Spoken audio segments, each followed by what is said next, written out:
প্রিয় দর্শক সকলকে শুভেচ্ছা এবং সাদর আমন্ত্রণ ফার্স্ট ওয়াশ এখন কি চাই অনুষ্ঠান জুড়ে আজকের এই আয়োজনে আপনাদের সাথে আছি আমি সঞ্জিতা রহমান। অন্তর্বর্তীকালীন সরকার কর্তৃক গঠিত সংবিধান সংস্কার কমিশন বেশ তোড়জোড় করেই কাজ শুরু করেছে।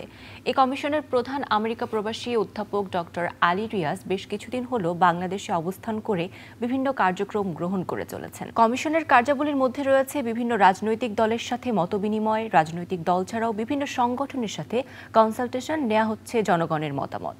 রাষ্ট্রের সাথে জনগণের চুক্তি হচ্ছে সংবিধান। সংবিধানে মানুষের মালিকানা নির্ধারিত থাকে। মানুষ সরকারকে কী রকম ক্ষমতার চর্চা করতে দিবে, সরকারের ক্ষমতা কাঠামো কেমন হবে এবং সরকারের চরিত্র ধরনটা কেমন হবে সংবিধানে তা ঠিক করে দেওয়া থাকে। সংবিধান দ্বারা সরকারকে জনগণের নিয়ন্ত্রণে রাখার কথা, অথচ বিগত সরকারগুলোর শাসনামলে এটা স্পষ্ট হয়েছে যে সংবিধানকে পুঁজি করে সরকার জনগণকে নিয়ন্ত্রণ করেছে এবং চূড়ান্ত রকম অপশাসন চালিয়েছে। সোজা কথা, সংবিধানকে ব্যবহার করে সরকার জনগণের নিয়ন্ত্রণে না থেকে উল্টো সরকার জনগণের নিয়ন্ত্রক হয়ে উঠেছে। প্রিয় দর্শক, আমাদের আজকের আলোচনার বিষয় ক্ষমতার নয়, জনতার হোক সংবিধান।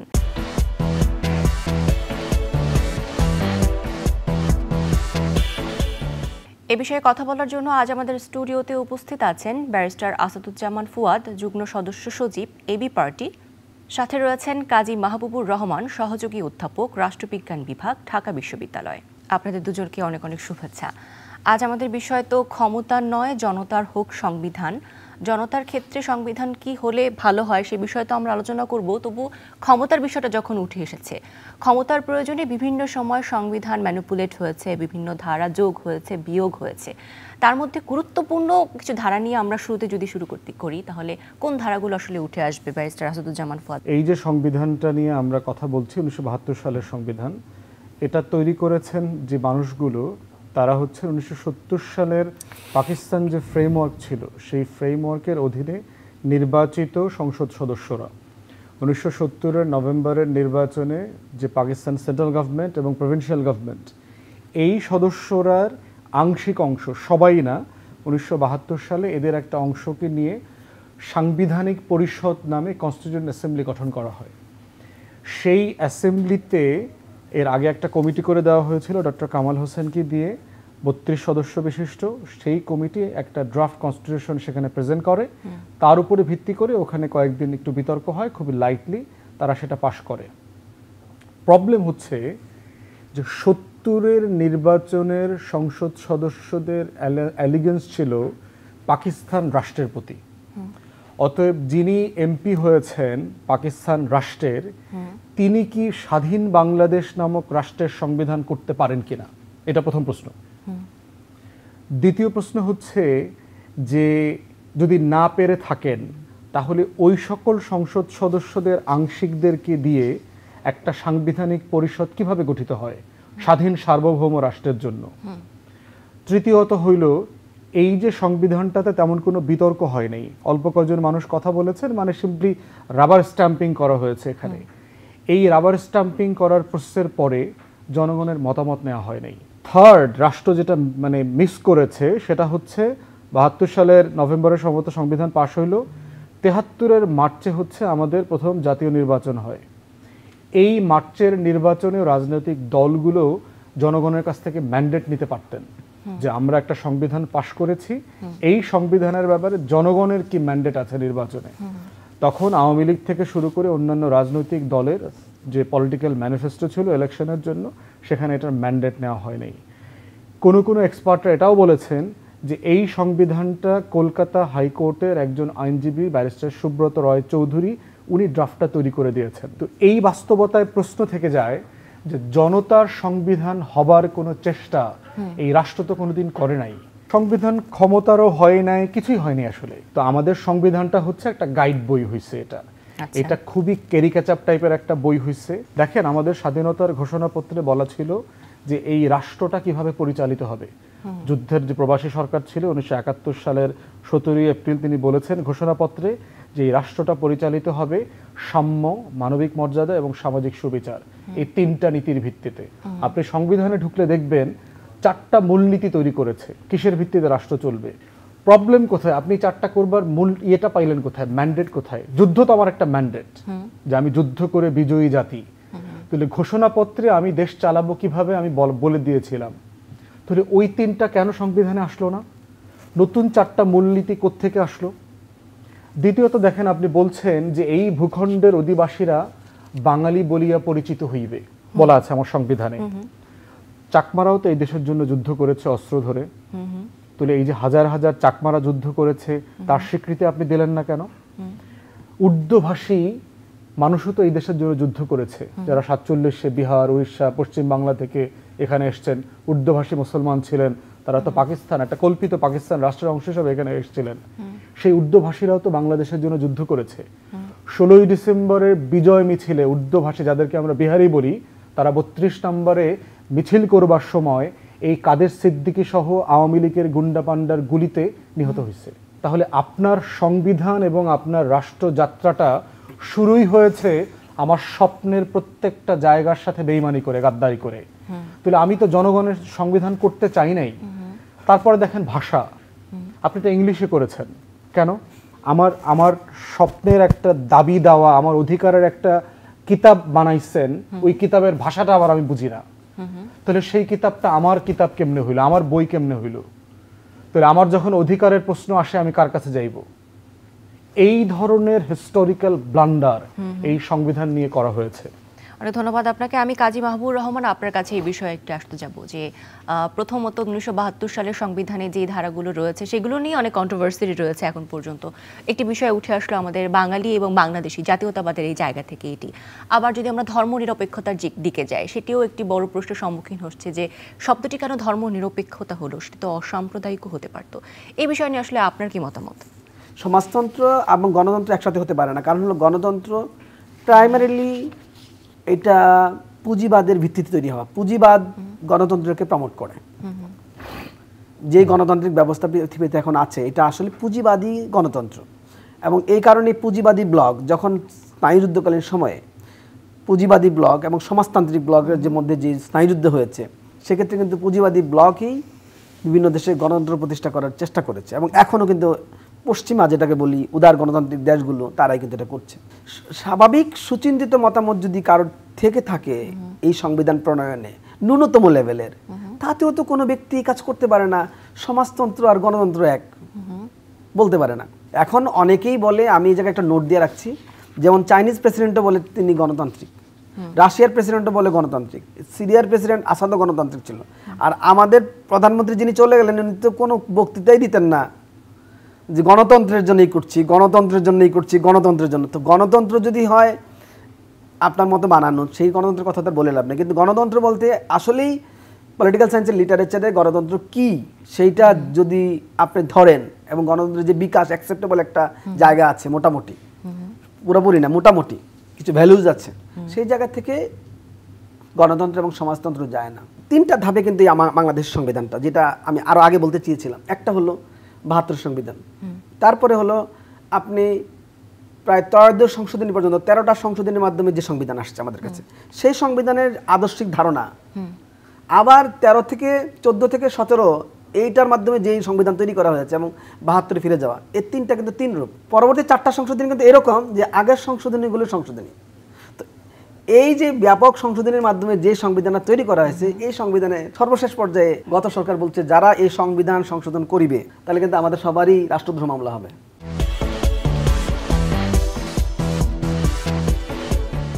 সময় বদলে যায়, কিন্তু সৌন্দর্যের সংজ্ঞা বদলায় না। রূপ বদলে যায়, কিন্তু আভিজাত্যের মানে একই থেকে যায়। ঐতিহ্য যখন আপন করে নেয় আধুনিকতাকে, তখন সৌন্দর্য ঠিকই খুঁজে নেয় স্যান্ডেলিনাকে। স্মরণের ছোঁয়ায় তোমার উপমায় বদলে দিলে যে আমার। স্যান্ডেলিনা সো, রূপচর্চায় আভিজাত্য।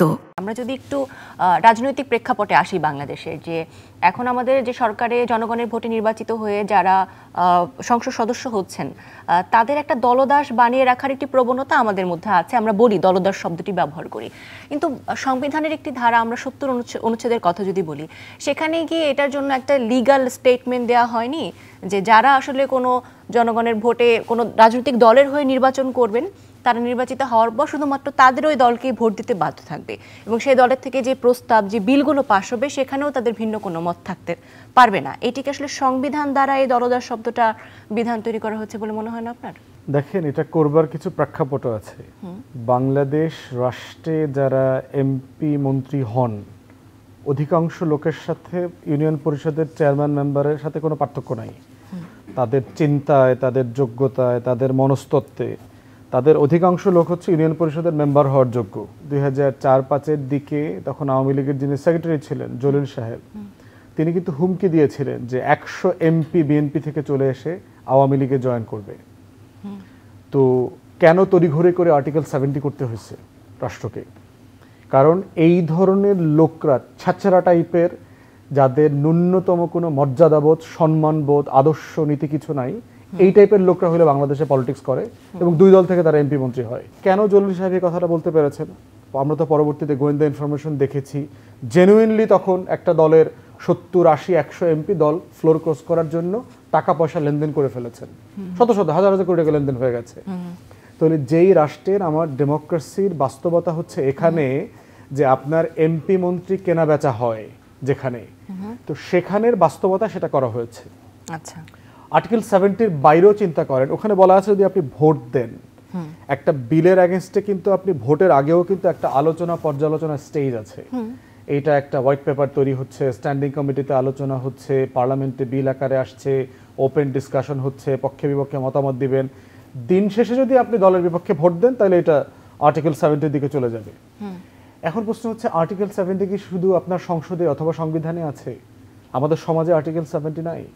আমার পাড়ায়, মহল্লায়, আমার ফ্যামিলিতে, আমার ভাই বোন, আমার টিচার, এই সমাজে তো আমি স্তরের পরে স্তরে আর্টিকেল 70-র মনস্তত্ত্বে বড় হয়েছি। আমার টিচারকে আমার ভয় লাগে, আমি টিচারের সামনে কথা বলি না, যদিও আমার আপাদমস্তক ভুয়া জিনিস, ভুল জিনিস টিচার পড়াচ্ছেন। আমার বাবা মার সামনে আমি কথা বলি না, কারণ তিনি একটা অন্যায্য কথা বলেছেন। আমার পাড়ার মুরব্বী, পাড়াপড়শিদের সাথে আমি কথা বলছি না, প্রতিবাদ করছি না, কারণ সে অন্যায্য কথা বলছে। তাহলে আমি সমাজের লেয়ার আফটার লেয়ারে কিন্তু আর্টিকেল 70 রেখে দিয়েছি। আমার রাজনৈতিক দলগুলোর মধ্যে দেখেন যে দলগুলোর ভিতরে কি ওপেন ডেমোক্রেসির চর্চা আছে? নেতার সমালোচনা করা যায়, বিরোধিতা করা যায়, কাউন্টার রেজলিউশন আনা যায়? আনা যায় না। তাহলে শুধু সংবিধানে একটা ধারা থাকবার না থাকবার মধ্য দিয়ে আপনি এখানে গণতন্ত্রের চর্চা করতে পারবেন না, এখানে মত প্রকাশের জায়গা তৈরি হবে না। সমস্যাটা হচ্ছে সামাজিক, আমাদের সাংস্কৃতিক মনস্তত্ত্বই আমরা আর্টিকেল 70-র মধ্যে বাস করি। তা না হলে কিভাবে আওয়ামী লীগের মতো অথবা শেখ হাসিনার মতো একটা ফ্যাসিবাদী দস্যু 16 বছর থাকে? কেন দেশের মানুষ প্রতিবাদ করতে নামে নাই? কয়জন মানুষকে গুলি করত, কয়জন মানুষকে মেরে ফেলতো? যদি আপনার সবাই নামতাম, এই কোটি কোটি মানুষকে কি পুলিশ গুলি করত? গুলি করে নাই তো। তাহলে বাংলাদেশের নাগরিকরাই তো আর্টিকেল 70-র মনস্তত্ত্বে বাস করে এবং এই মনস্তত্ত্বের একটা রিয়েল রিফ্লেকশন হচ্ছে আপনার সংবিধানে এটা অন্তর্ভুক্ত করা। তাই আর্টিকেল 70-কে শুধু সংবিধান আকারে দেখতে চলবে না, এটাকে আমাকে সামাজিক একটা কালচারাল ব্যারিয়ার আকারে দেখতে হবে। এবং এই সমাজের মধ্য থেকে যদি আপনি এই মনস্তত্ত্ব পরিবর্তন করতে না পারেন, ওখান থেকে সরালেও দিন শেষে এর কোনো বেনিফিট রাষ্ট্র, সমাজ, গণতন্ত্র, সংসদ পাবে না। অনেক অনেক ধন্যবাদ আপনাকে। আমি একটু মাহবুবুর রহমান আপনার কাছে আসতে চাই। বিশেষজ্ঞদের মতে বিদ্যমান সংবিধানের আরেকটি বড় ত্রুটি হচ্ছে সংসদ ভেঙে গেলেও সংসদ সদস্য এবং প্রধানমন্ত্রীর শপথে বহাল রাখার একটি বিধান। অন্যান্য দেশের সংবিধান ভেঙে গেলে কি এরকম হয়? আপনি যখন এমপি থাকা অবস্থায় নির্বাচন করতে যান, আমাদের এখানে যে গত 14, 18 বা 24-এ দেখেছি যে মানে ওই কনস্টিটিউয়েন্সির সবাই ওনাকে রিয়েল এমপি মনে করে ওই ডিউরিং দ্য পিরিয়ড। এই সেন্সটা তৈরি থাকে আমাদের এখানে। ওই যে বললো না মানসিকতা, আপনি যদি 70 অনুচ্ছেদ বাদও দেন কোনো লাভ হচ্ছে না। তো এখানে যে পরিস্থিতি, এখানকার যে কালচার, সেই কালচারের কারণে এইভাবে আমাদের এখানে কিন্তু ছিল না, উনি এটা করেছেন। তো এইটা আসলেই অন্য দেশের কোনো দেশে আছে না যে তা না, থাকার কারণে যে এটা এই দেশে বৈধতা না, এটা এই দেশের মতো করে করতে হবে। এবং আমি একটা কাউন্টার করি ব্যারিস্টার ফয়েদের সাথে, সেটা হলো যে আমাদের 70 অনুচ্ছেদ আনার পিছনে কিন্তু একটা প্রেক্ষাপট ছিল, একটা ইতিহাস আছে। সেটা কি যে 54 নির্বাচনের পরে, যুক্তফ্রন্টের নির্বাচনের পরে সরকারের যে গঠনের যে অস্থিতিশীলতা, ওই যে উনি প্রথম দিকে বলেছেন, উনিও যে ওই যে ছ্যাঁচড়ার কথা শব্দটা বললেন, এখন উনি টানেন চলে গেলেন, আমি টানলাম চলে গেলাম, কার কাছে বেশি খাবার আছে তার কাছে দৌড়। তো এই দৌড়ের কারণে সরকার আর টিকছে না। এই ভয় থেকে যে সরকার টিকবে না, সরকার অস্থিতিশীল হয়ে যাবে, তাই কি করলেন, ওনারা 70 অনুচ্ছেদ নিয়ে আসলেন, আনার পরে স্থিতিশীলতা আনলেন। এখন আমরা আবার বলছি যে 70 অনুচ্ছেদের কারণে কিন্তু এটা কিন্তু দুইটা ধারা, 70 অনুচ্ছেদের দুইটা অংশ। একটা হলো আপনি রাজনৈতিক দল থেকে যদি পদত্যাগ করেন সংসদ সদস্যপদ থাকবে না, এক। আরেকটা হলো আপনি রাজনৈতিক দলের মতামতের বিরুদ্ধে মতামত দিতে পারবেন। প্রথম অংশ কিন্তু ঠিক আছে, রাজনৈতিক দল থেকে আপনি রিপ্রেজেন্টেটিভ হয়েছেন, আপনি থাকবেন কেন, এবং এই অংশ থাকা উচিত। আমার বক্তব্য দ্বিতীয় অংশ নিয়ে, যে আপনি সংসদে কত ধরনের আইনি আসে, কত বিষয় আসে, সে বিষয়ে তাকে মতামত দিতে দেওয়া হোক। এই জন্য আমরা যদি ভবিষ্যতে সংবিধান যেভাবে তৈরি করতে চাই, সেই জায়গায় এই অংশ থাকতে হবে, যে প্রথম অংশ যে দল থেকে রিপ্রেজেন্ট হইয়া সেই দল থেকে পদত্যাগ করলে আর সদস্যপদ থাকতে পারে না। তো সেই জন্য আপনি আবারও সেই জায়গায় যাই, যে আমাদের মতো দেশে যদি আপনি নির্বাচন করতে চান, সংসদ সদস্য বলেন কেন, একজন ইউনিয়ন পরিষদের মেম্বারকে যদি মেম্বার পদে রেখে নির্বাচন করতে যান, তাতেই নির্বাচন প্রক্রিয়া ইমব্যালেন্স হয়ে যাবে। এই দেশে আমরা তো অন্য কোনো জায়গায় কালচারে আনি নাই। আমাদের ইউনিভার্সিটিতে কি অবস্থা, আমাদের অ্যাডমিনিস্ট্রেশনে কি অবস্থা, আমাদের পুলিশে কি অবস্থা, আমাদের অন্যান্য প্রফেশনগুলোতে কি অবস্থা। তাহলে আমরা যদি অন্যান্য প্রফেশনগুলোকে দেখছি যে এরা ডিটারিয়েট করছে, সেখানে কেন আমরা মনে করছি যে আমাদের এই সংসদ সদস্যরা এতটা মূল্যবোধ সম্পন্ন যে ওনারা ওনাদের পদ পদবি থেকেও এমন কিছু করবেন না যার ফলে ওনাদের পদ পদবি ব্যবহৃত হবে। কিন্তু আমরা তো দেখলাম টোটালি আনবিলিভেবল। আমি মাঝে মাঝে মনে হয়েছে 2018 সালের নির্বাচনের আগে যখন আমি ঘোরাঘুরি করেছি, মানে সংসদ সদস্য যাচ্ছেন সকল পুলিশ অফিসার থেকে শুরু করে ওই এলাকার সকল অফিসাররা তার পিছু পিছে, আর যিনি মানে আওয়ামী লীগ থেকে নির্বাচন করছেন না, সে তো একা হাঁটে। কিন্তু কি এক আশ্চর্য খেলা যে 100% সম্ভাবনা হয়ে আসলো 5ই আগস্ট।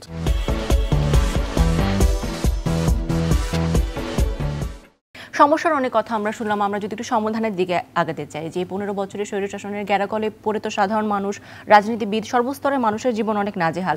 তবু পরিবর্তনটা যদি সংবিধানের দিক থেকে শুরু হয় এবং সংবিধানটা যদি জনগণের ক্ষেত্রে হয়, নতুন সংবিধানে এমন কি সংযোজন করা যেতে পারে যা এই যে একটি সরকারকে এত দীর্ঘ সময় যাবৎ রাখা ক্ষমতার এই আসনে, এটি থেকে আমাদেরকে প্রতিহত করতে পারে?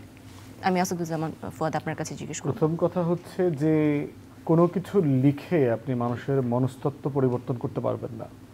আপনি you can have lot of lofty ideals, খুব মহান কথা, অনেক মহান কথা লেখা আছে এখানে। আমাদের সংবিধানে তো গণতন্ত্রের কথা লেখাই ছিল, তো গণতন্ত্র কোথায়? তাও লিখে লিখে বারবার যে পাল্টানোর একটা প্রবৃত্তি তৈরি হয়েছে। ওই গণতন্ত্রের কথা লেখাই ছিল, এটা আর বদলায় নাই, ওটা ওই 72 সাল থেকে লেখা আছে। তো 73-এর নির্বাচনই তো শেখ মুজিব গণতন্ত্রকে খেয়ে ফেলছে, 293টা আসন পাইছে, জাসদে 100 প্রার্থীকে পিটায় এলাকা ছাড়া করে ফেলছে।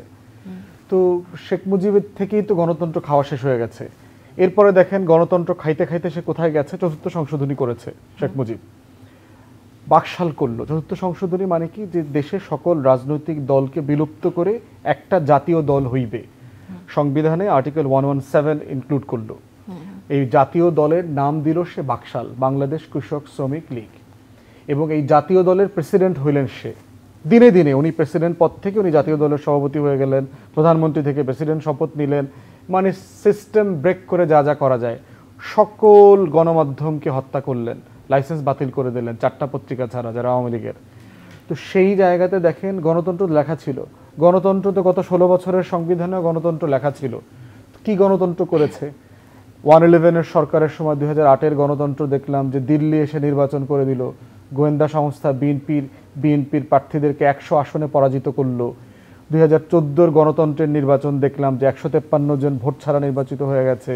2018-র গণতন্ত্রের নির্বাচন দেখলাম যে রাতের নির্বাচন হয়েছে, দেশের পুলিশ, এসপি, ডিসি, টিএনওরা, ওসিরা মিলে সিলসপ্পর মেরে পুরো নির্বাচন করে দিয়েছে।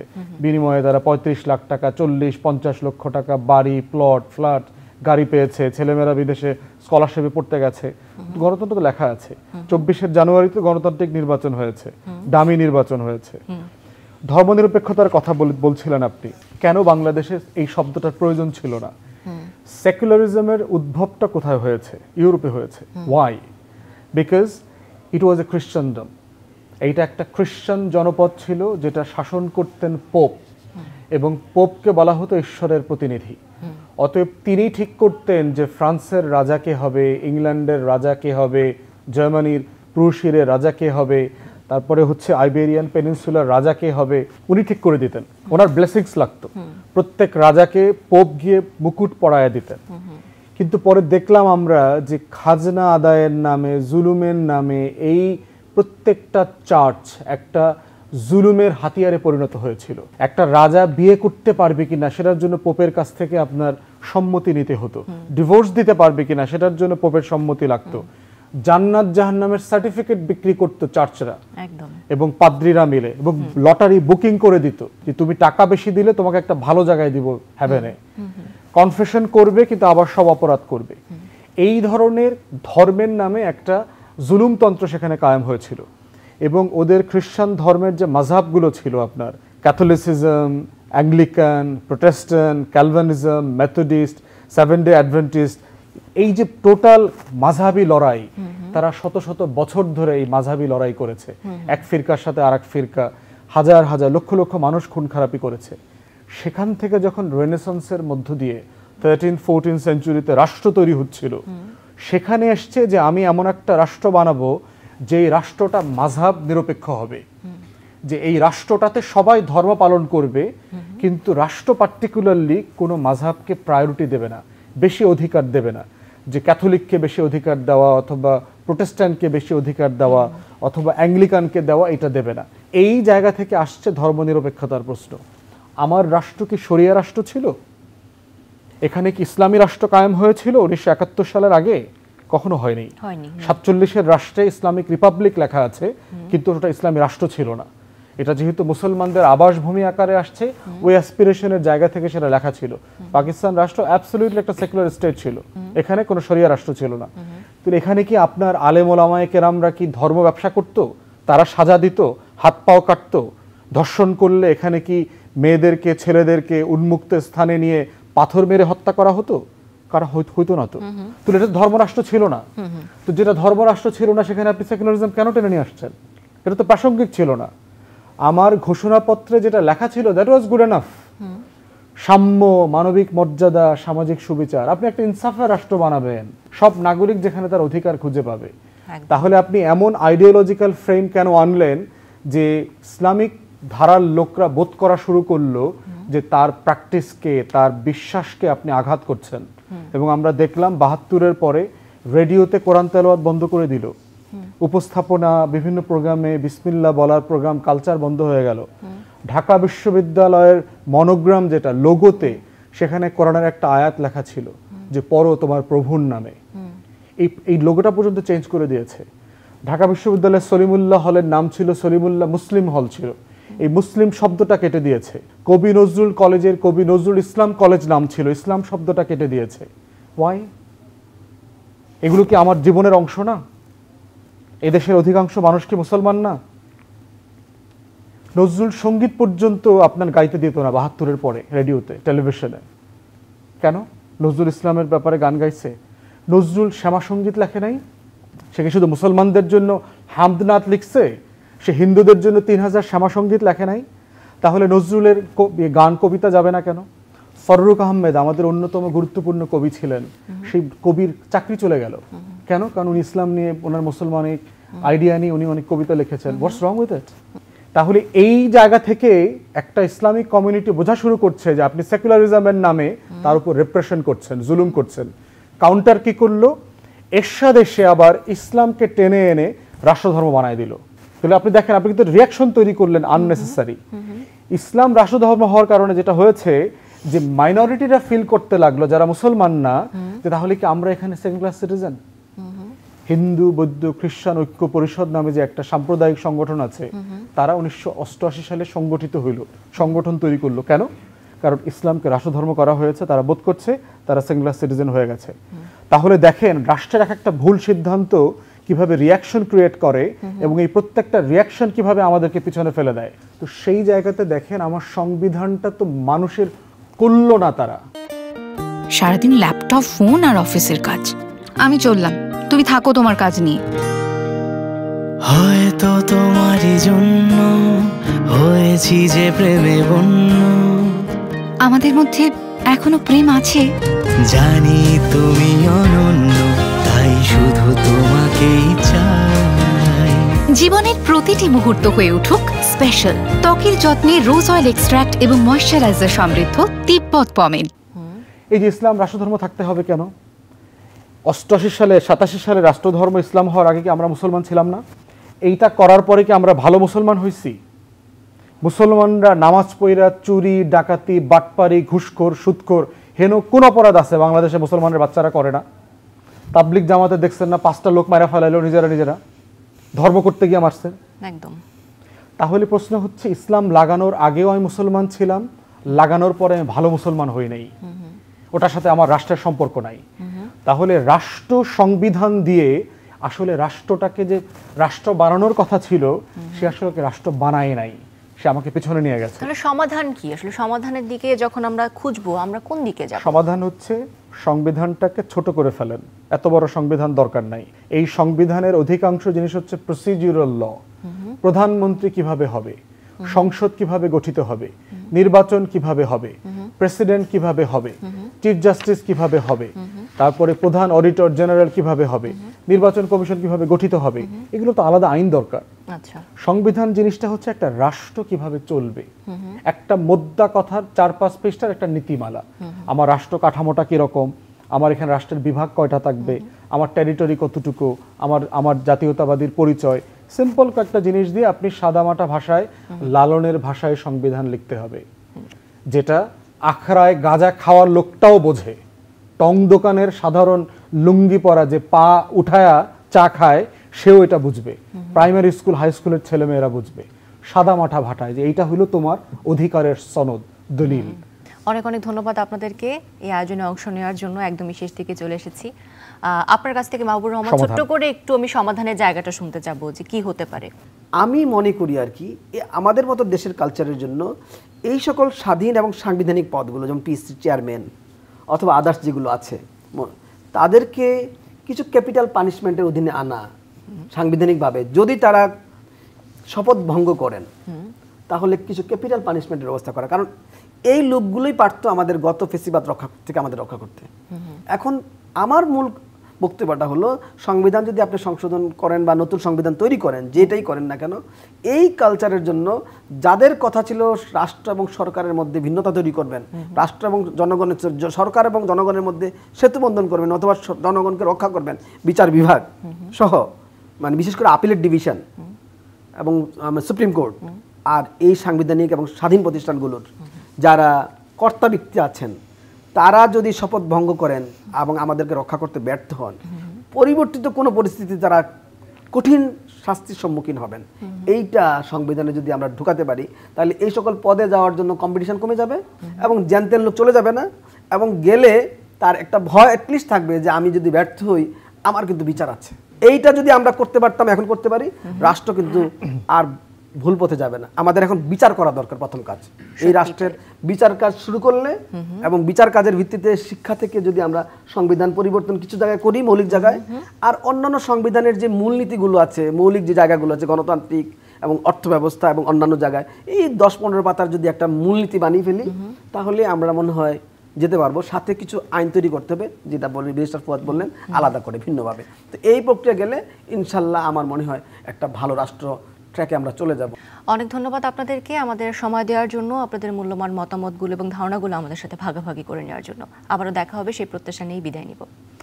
প্রিয় দর্শক, সংবিধান কোনো নির্দিষ্ট গোষ্ঠীর নয়, হয়ে উঠুক জনসাধারণের, জনগণের, এই প্রত্যাশা রেখে আমরা আজকের আয়োজন থেকে বিদায় নিব। সকলে ভালো থাকবেন, সুস্থ থাকবেন, নিরাপদে থাকবেন।